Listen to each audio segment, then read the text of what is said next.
দীঘা দীঘা বাঙালির কাছে শুধু একটা নাম নয়, এটা আমাদের কাছে একটা ইমোশন। এটা বাঙালির কাছে সেকেন্ড গোয়া বলতে পারো, আমরা সেটাই মানি।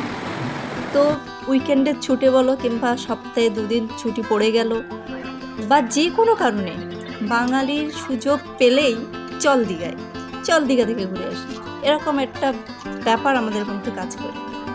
আর যে ট্রেনটা রেগুলার যাচ্ছে হাওড়া টু দীঘা, তাম্রলিপ্ত এক্সপ্রেস, সেটারই ব্লগ নিয়ে আজকে চলে এসেছি আমি, সোমা।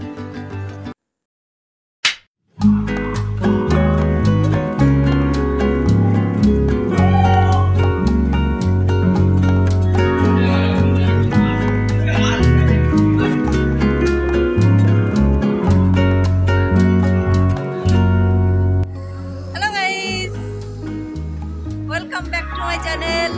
আমি সোমা নতুন একটা ব্লগ নিয়ে চলে এসেছি ওদের সাথে দেখা করতে। আজ আমরা যাচ্ছি কোথায়? দীঘা।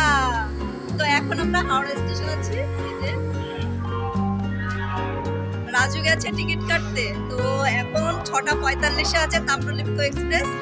তো আমরা সকালে উঠেছি, আজ কটায়? 3টে উঠেছি, আর 4:16 ছিল বারাসাত থেকে শিয়ালদা লোকাল। ওখান থেকে শিয়ালদায় নেমে আমরা বাসে করে আবার এই হাওড়া চলে এসেছি। তো দেখি টিকিটটা কখন নিয়ে আসে রাজু, তারপরে আমরা সোজা যাবো। মনে হয় 19 নম্বরে দেবে কি 20 নম্বরে। তো চলো আমাদের সাথে ট্রিপটা তোমরাও এনজয় করো। সুকৃতি আছে আমাদের সাথে।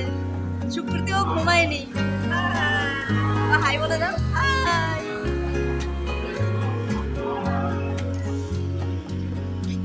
তো আমরা এখন যাচ্ছি নিউ কমপ্লেক্সের দিকে, ওখানেই আমাদের ট্রেনটা আসবে। 19-20 নম্বর ওদিকেই পড়ে। দেখো টাইম অলরেডি হয়েই গেছে, বাট ট্রেনের এখনো কোনো অ্যানাউন্সমেন্টই হয়নি। ওয়েট করছে, অনেক প্যাসেঞ্জার আছে, ওয়েট করছে।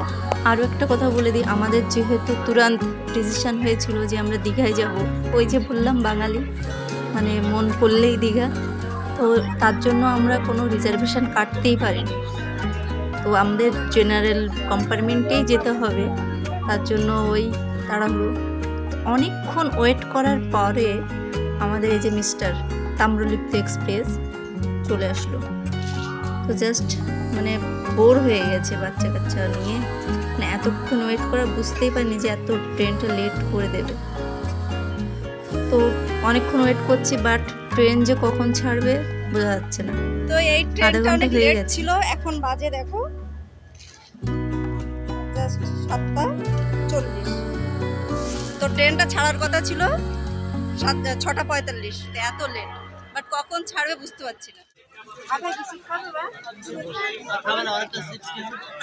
যেহেতু মানে আমাদের কোনো রিজার্ভেশন ছিল না, আমাদের সিটিং অ্যারেঞ্জমেন্টটা এরকমই ছিল, ঠাসাঠাসি চাপাচাপি। কি আর করার, গরমের মধ্যে এভাবে যাওয়াটাই মুশকিল বাচ্চা নিয়ে, কিন্তু কিচ্ছু করার ছিল না। এই দেখো এখন এই ট্রেনটা ছাড়ছে, এখন ঘড়িতে বাজে 7:47।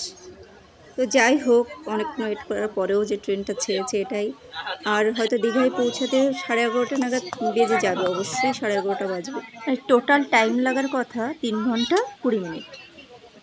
তো দেখো ওপরে কি সুন্দর একটা কিউটি পাইপ হয়েছিল, ও ওপর থেকে খাবার খাচ্ছে আর নিচে আমাদের গায়ে পড়ছে। তো জেনারেলি এটা হয় আর কি, করার কিছুই নেই। তো ওকে নিয়ে বেশ আমরা মজায় ছিলাম।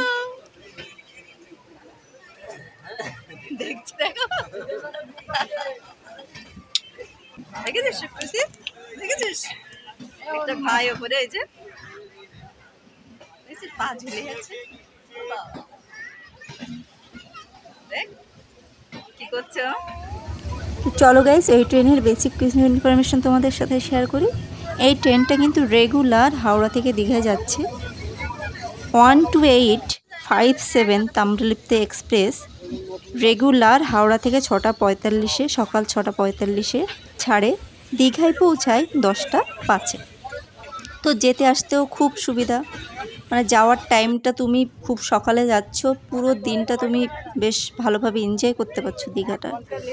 আর হাওড়া টু দীঘা এর 6টা হল্ট পড়বে, আর মোট ডিস্টেন্স হচ্ছে 185 কিলোমিটার। তো এর ভাড়াটা চলে আসি, ভাড়াটা কেমন। এর 2S এর ভাড়া বাস 2S এর ভাড়া হচ্ছে 105 টাকা। সিসি অর্থাৎ চেয়ার কার, এর ভাড়া হচ্ছে 370 টাকা। আর জেনারেল, যেমন আমরা আজকে যাচ্ছি জেনারেল, এই জেনারেলের ভাড়া আছে 90 টাকা। তাহলে ভাবো শুধুমাত্র 90 টাকাতেই কিন্তু তুমি কলকাতা থেকে দীঘায় চলে যেতে পারছো। কি মজার না, 90 টাকা দিলেই আমি কলকাতা থেকে দীঘায় চলে যেতে পারছি, আবার 90 টাকায় আবার রিটার্ন করতে পারছি। বাস আমার 180 টাকা মাত্র খরচ। বাট জেনারেলে একটু কষ্ট হয়, বাচ্চা কাচ্চা নিয়ে যাওয়া যায় না। বাট সিঙ্গেল পার্সন বা কোনো ঝামেলা নেই এমন যারা আছো, তারা কিন্তু অনায়াসে জেনারেলে যেতে আসতে পারো। বাট বাচ্চা কাচ্চা নিয়ে একটু সমস্যা। দেখো কথা বলতে বলতে আমরা দীঘায় চলেও আসলাম। বাট আমাদের ট্রেনটা একটু লেট ছিল। সুকৃতির লেগে গেছে মানে খিদে, বাচ্চাদের কি হবে, এটা তো হবেই। আমাদের এবার লেগেজ টেগেজ গোছানোর পালা। তো মিস্টার তো রেডি হয়ে গেছে সানগ্লাস পরে, দীঘা দীঘা ভাই, ও ইয়ো। তো বেশ খুশিই লাগে দীঘায় আসলে, একটা এনজয়। তোমাদের আরও একটা ইনফরমেশান শেয়ার করি যে এই ট্রেনটা কিন্তু মাঝে মাঝেই লেট করে। তোমরা যারা অনলাইনে টিকিট বুকিং করবে তাদের দেখবে যে নোটিফিকেশান অলরেডি ঢুকে যাচ্ছে। আর যারা অফলাইন টিকিট কাটো তারা একটু খোঁজখবর নিয়ে টিকিটটা কাটবে যে ট্রেন লেট হবে না ঠিকঠাক টাইমে আসবে। বেশ কিছুদিন হচ্ছে এই ট্রেনটা একটু লেট করছে। তো এই ট্রেনটা আরও একটা বেনিফিট হচ্ছে, আন্ডার 200 কিলোমিটার, ইন্ডিয়ার ফার্স্ট মানে আন্ডার 200 কিলোমিটারের মধ্যে প্যান্ট্রি কার আছে। এই ট্রেনে খাবার দাবার মানে তুমি অর্ডার দিলেই খাবার পেয়ে যাবে। তোমরা অনেকেই জানো যে দীঘায় পুরীর আদলে জগন্নাথ দেবের মন্দির তৈরি হচ্ছে। ওই যে আন্ডার কনস্ট্রাকশন, দেখো মন্দিরটা জাস্ট প্ল্যাটফর্ম থেকে টার্ন নিলেই মন্দিরটা দেখা যাচ্ছে। মন্দিরে এখন অনেক কাজ বাকি। নমস্কার জানিয়ে ব্লগটা যে অবধি শেষ করছি। দীঘার আরও ব্লগ আসছে, সে অবধি সবাই তোমরা ভালো থেকো, সুস্থ থেকো, বাই।